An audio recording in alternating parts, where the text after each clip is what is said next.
Assalamualaikum warahmatullahi wabarakatuh. Nama saya Rifda Dinda Ramadhani dari Universitas Indraprasta atau Unindra. Saya dari Prodi Bimbingan Konseling. Di sini saya akan sedikit memberikan informasi tentang bahaya narkoba.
Nah, biasanya kan yang kita tahu narkoba itu cuma yang kayak ganja, sabu, yang kayak gitu-gitu doang kan. Tapi kita nggak tahu sebenarnya narkoba itu apa.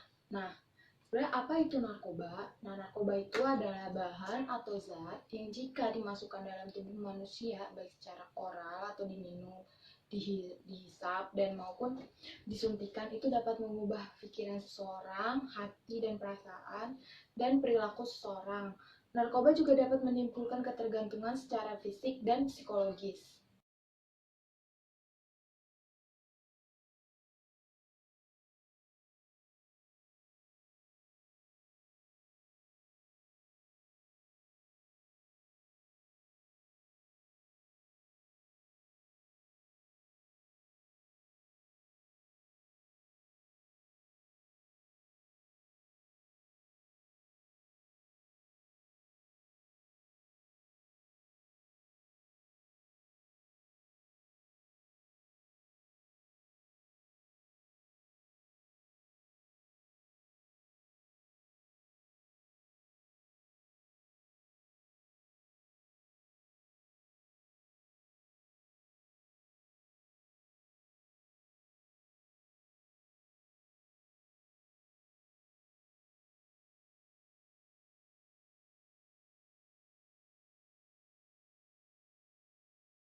Narkoba di lingkungan pelajar ini pada awalnya mengonsumsinya tuh awalnya dari rokok, nah rokok-rokok gitu. Makanya kalau misalkan belum pernah rokok, nggak usah coba-coba, mendingan nggak baik juga kan. Nah, karena kebiasaan merokok ini nih sangat perlu menjadi hal yang wajar di kalangan pelajar sekarang. Nah, dan kebiasaan ini tuh pergaulan semakin meningkat gitu. Nah, pelajar yang terkompilasi ini tuh bergabung ke dalam lingkungan orang-orang yang pecandu itu termasuk. Nah, awalnya tuh mencoba kan mereka, awalnya coba-coba nih kayak yang lain, teman-teman pada nawarin, rokok nggak gitu kan. Nah, terus kata terus jadi timbul nih rasa penasaran kayak gimana kan, karena pengen coba. Akhirnya coba kelamaan suka gitu kan, dengan setelah proses coba-coba lalu mulai mengubah, menantang tuh. Jenis narkotika juga ada dalam tanaman paver. Nah, terus opium mentah, opium masak, opium obat, morfina, kokain. Kokain tuh yang biasanya tuh, kokain tuh udah level paling tinggi lah, udah paling high. Terus egogina kayak gitu-gitu.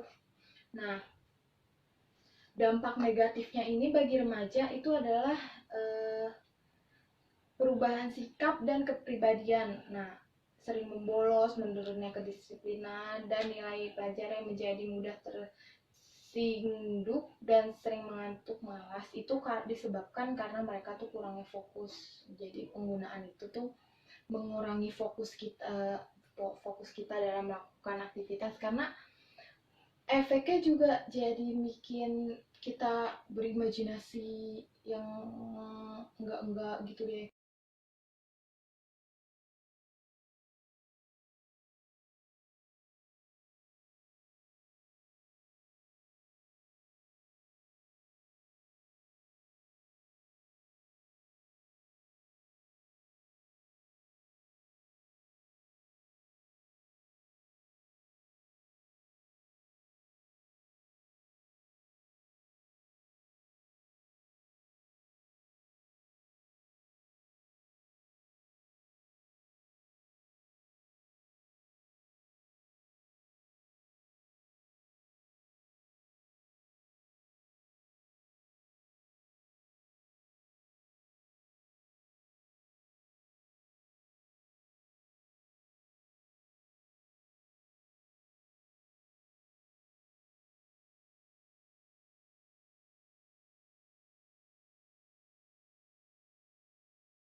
Nah, selanjutnya saya akan menjelaskan tentang efek yang ditimbulkan dari penggunaan narkotika atau narkoba ini.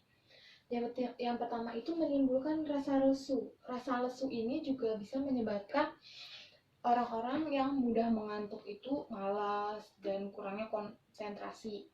Itu dari efek narkoba. Terus yang kedua itu kalau konsumsi ini dihentikan, apa yang terjadi? Yang terjadi itu menimbulkan rasa sakit dan kejang-kejang, juga kram, mata berair, hidung berlendir, terus nafsu makan yang kurang, kehilangan cairan tubuh. Itu bahaya banget kan. Yang ketiga itu bisa menimbulkan kematian karena overdosis. Overdosis atau berlebihan penggunaan narkoba ini bisa menyebabkan kematian kalau sampai nggak ketolong, karena kasusnya juga udah banyak banget ke sampai overdosis obat ini tuh kasusnya udah banyak banget. Terus saya akan memberikan dua contohnya lagi dari efek penggunaan ganja dan psikotropika. Penggunaan ganja ini efeknya menimbulkan ketergantungan psikis yang diikuti kecanduan fisik dalam waktu yang lama. Yang kedua, menurunkan ketergantungan motorik dan meningkatkan denyut jantung, rasa gelisah dan panik, depresi, halusinasi, dan lain-lain. Yang ketiga, ada komplikasi kesehatan pada pernapasan, sistem peredaran darah, dan kanker. Setahu saya, itu tuh bisa ke paru-paru juga. Jadi itu paru-paru sama jantung tuh, itu bahaya banget kan. Terus dari psikotropika. Nah, psikotropika ini meningkatkan detak jantung, tekanan darah, rasa senang yang berlebihan gitu. Itu kalau bahasa gaulnya tuh udah nge-hype banget tuh. Udah hilangnya percaya diri, terus setelah itu biasanya timbul perasaan lelah, cemas, depresi yang berlangsung beberapa hari. Terus yang ketiga ada gerakan tak terkontrol, mual, muntah, sakit kepala, hilang selera makan, dan rasa haus yang berlebihan. Yang keempat ada kematian.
Oke, selanjutnya saya akan menjelaskan tentang faktor penyalahgunaan narkoba. Faktor kenapa orang-orang menggunakan narkoba tanpa saran dokter atau menggunakan narkoba untuk kepentingan dirinya sendiri. Yang pertama adalah kondisi keluarga. Mungkin teman-teman di sini semua pasti pernah yang ngerasain masalah sama keluarga. Saya juga pasti pernah. Cuman kalau ada beberapa orang yang langsung mungkin gini, gue pengen ngelupain sedikit masalah gue nih, gue udah tertekan banget, udah kena banget. Terus temennya yang lain nawarin ini dicobain di ini nih, sama dia langsung dicobain gitu, biar biar dia tuh rada-rada ini apa namanya, masalahnya sedikit hilang. Terus dikasih aja narkoba, dicobain sama dia, jadi kecanduan kayak gitu. Nah, itu juga termasuk faktor penyalahgunaan narkoba. Nah, itu tuh bahaya banget. Jadi kalau misalkan kalian punya masalah tentang kondisi keluarga kalian, kalian daripada begitu, biar buat ngurangin sedikit beban kalian tuh, kalian bisa cerita juga sama anak BK atau bisa cerita sama guru-guru BK kalian. Jangan takut, rahasianya aman pasti. Yang kedua itu ada faktor individu. Faktor individu itu faktor keinginannya sendiri. Mungkin karena rasa penasaran dia, atau karena rasa kayak rasa ingin tahu dia gimana sih rasanya narkoba gitu. Lebih baik gak usah lah, narkoba udah pasti enak di awal doang, gak enak di akhir. Jadi gak usah coba-coba. Nah, yang ketiga itu ada faktor sosial budaya. Mungkin dari teman-temannya, dari teman-temannya, kalian ngelihat teman-teman kalian pada pakai narkoba gitu, pada pakai ini terus kalian jadi pengen ikutan gitu karena yang lainnya pakai, itu juga nggak baik. Jadi lebih baik gak usah.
Selanjutnya saya akan menjelaskan akibat penyalahgunaan ini narkoba dan narkotika.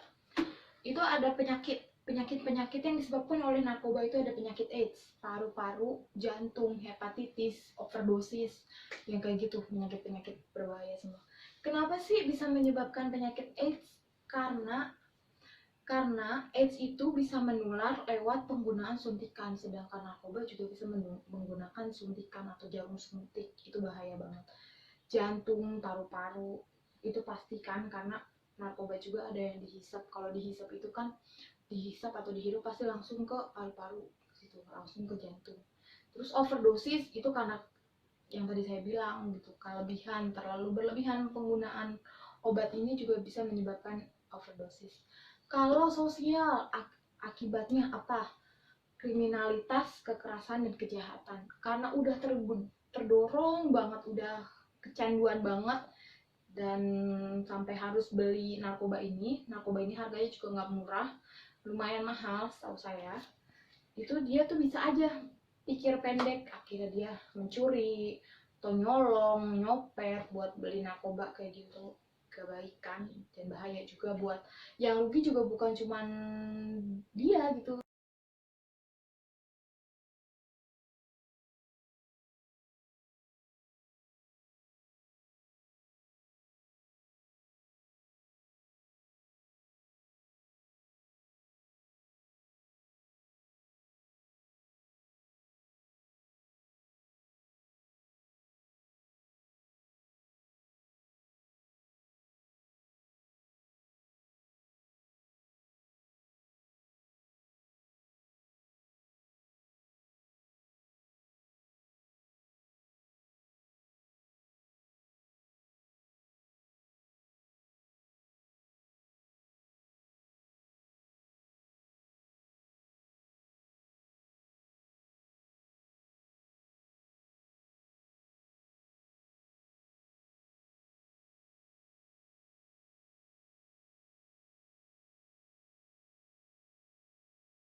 Nah, selanjutnya ada tanda-tanda dan sikap. Tanda-tanda dan sikap kalian bisa perhatiin ya.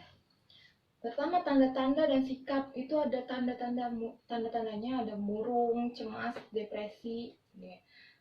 Terus emosional, lebih sensitif sama orang lain gitu, atau sama dirinya sendiri atau sama apapun, pokoknya dia jadi lebih sensitif lah. Mudah tersinggung oleh kritikan orang, terus mudah marah tanpa sebab, pelupa, bermusuhan, sama tanggapan yang lamban. Itu secara psikologinya, secara kejiwaan gitu. Nah, bagaimana sih caranya kita menolak gitu? Nah, selanjutnya bagaimana cara menolaknya? Nah, kalian mungkin beberapa dari kalian ada yang, saya harap sih belum pernah ya, ditawarin ada yang mau coba ini enggak, yang jelas-jelas kalian tahu itu narkoba. Cara menolaknya itu, Pak, kalau kalian udah tahu itu narkoba, ya kalian katakan aja enggak gitu. Enggak, gue nggak mau gitu. Enggak mau, itu nggak baik. Atau kayak kalian coba aja kalau misalkan mereka bilang cupu lo apa lo, biarin aja lah gitu, nggak usah didengerin, mereka aja yang kalau mau sakit mereka aja sendiri gitu kan. Terus kalian usulin kegiatan lain sama dia, daripada begitu mending kita begini yuk yang lebih baik gitu, yang sekiranya mereka tuh bakalan tertarik gitu. Nah, cara pencegahannya itu ada secara preventif. Nah, pencegahan secara preventif itu ceramah, sosialisasi, sama seminar.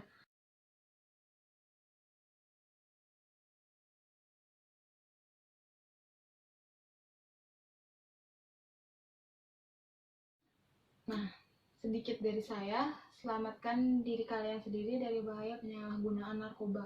Karena kalian masih punya cita-cita yang harus digapai, jalan kalian masih panjang, jadi lebih baik kalian fokusin diri aja buat gapai cita-cita kalian untuk masa depan kalian juga. Oke, kurang lebihnya mohon maaf. Saya harap informasi saya bisa berguna buat kalian. Sekian dari saya. Assalamualaikum warahmatullahi wabarakatuh.